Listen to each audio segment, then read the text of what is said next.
ازيكم يا جماعه؟ معاكم المهندس احمد من قناه حليم وتك. النهارده بقى انا جايب لكم مفاجاه وهي الايزي كاب. يا جماعه الايزي كاب دي حرفيا حاجه او اختراع كده جامد قوي. تقدر تشغل الريسيفر على الموبايل او تشغله على الكمبيوتر بدون تقطيع وبدون لاج وبدون اي مشاكل خالص، لانه بيشتغل دايركت من الريسيفر اوريدي. يعني انا عندي الريسيفر دلوقتي بقدر ان انا اشغله على الكمبيوتر على طول، بدل ما اكون شغال من تلفزيون. في نفس الوقت بقدر اسجل منه، وفي نفس الوقت بقدر اشغله برضه على الموبايل او اسجل منه من على الموبايل باقوى جودة ممكن تتخيلها وبدون تقطيع في اي حاجة. طيب تعالى نشوف النهاردة الاختراع الجميل ده، الاختراع الايزي كاب ده احنا نفتحه اهو يا جماعة. دي وصلة الايزي كاب بالجاجات بتاعتها، فيها وصلة 3 في 3. هي بتحتاج وصلة 3 في 3، آسف. وصلة 3 في 3 دي اللي هتركب ال3 دول في الأبيض والأحمر والأصفر. والإيزي كاب دي بتشتغل بيو اس بي. شفت العظمة بقى؟ دي العظمة. دي بتشتغل بيو اس بي يا جماعة. طيب الإيزي كاب دي بتشتغل ازاي على الموبايل بيو اس بي يا هندسة؟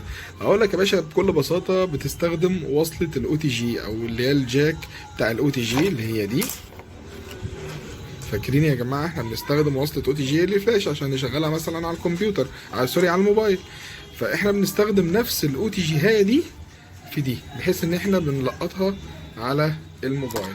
خلعنا الاو تي جي لحظات وبنوصلها بالشكل ده في الايزي كاب وبنشغلها في الموبايل على طول.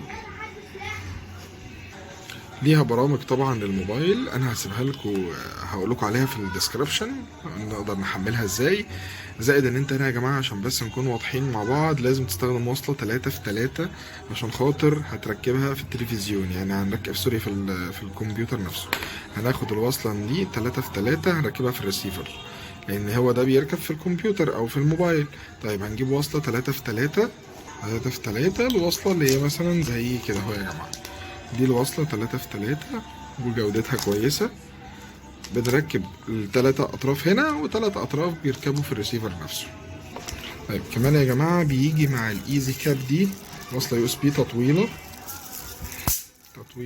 مع الإيزي كاب، بتركب برضو فيها وبتركب يو اس بي عشان الكمبيوتر لو عايز تطولها عشان تطول الوصلة للكمبيوتر شوية. وبيجي كمان معاها هنا يا جماعة مع الوصلة، بيجي مع الوصلة هنا يا جماعة اسطوانة تعريف، بيكون فيها التعريف وفيها الابليكيشن او البرامج اللي احنا بنستخدمها. وهنا في الكتيب الصغير ده بيشرح لك ازاي تركبها وازاي تعرفها وازاي تسطب التعريف بتاعها ولغاية ما تفتح البرنامج، وحتى الكونفيجريشن نفسها اللي هي بتتعمل ليها نفس الخطوات دي. بيحط السيريال كي وبيبدأ ان احنا نمشي على نفس الخطوات دي يا جماعة في الكمبيوتر. بتشتغل معانا في الموبايل بقى هما 2 أو 3 ابلكيشنز بس بيتحطوا على الموبايل، وبنقدر من خلالهم ان احنا نشغلها بصورة طبيعية جدا. اي استفسار عن الايزي كاب يا جماعة تقدروا تبعتوا في الكومنتس، واللي محتاج اي حاجة يبعت لنا على الخاص. كان معكم مهندس احمد من قناة حليم وتك. شكرا والى اللقاء.